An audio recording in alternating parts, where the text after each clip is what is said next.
اول مره ادوقه واقول لكم طعمه عامل ايه. تمام. انا هحط عليه مرقه دجاج واحط معاه نص ليمونه. تمام.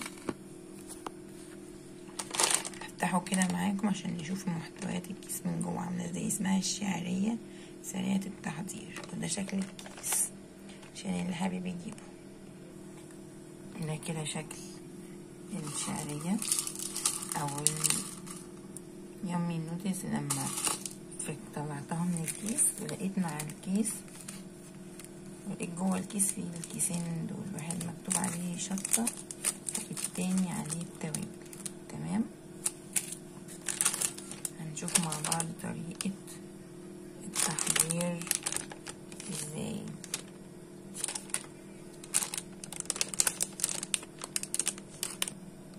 هي دي شكل كده المكونات، الطريقة من جوه، الطريقة بتاعته اهو.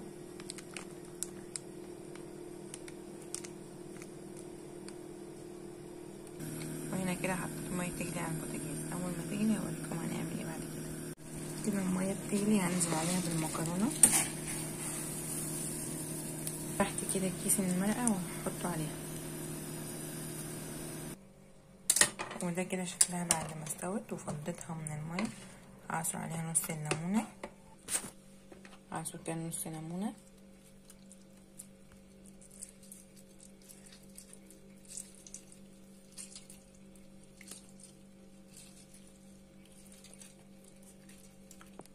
هفتح كده كيسين الشطة والتوابل واصبهم معاكم.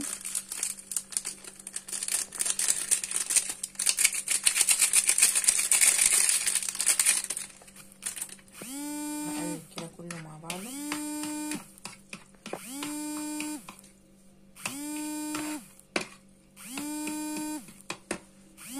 هدوقه كده واقول لكم طعمه عامل ايه.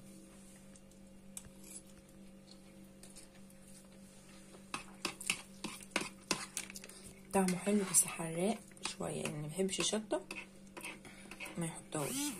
لو عجبكم الفيديو ما تنسوش تحطوا لايك واشتراك في القناه. تستنوا مني كل جديد.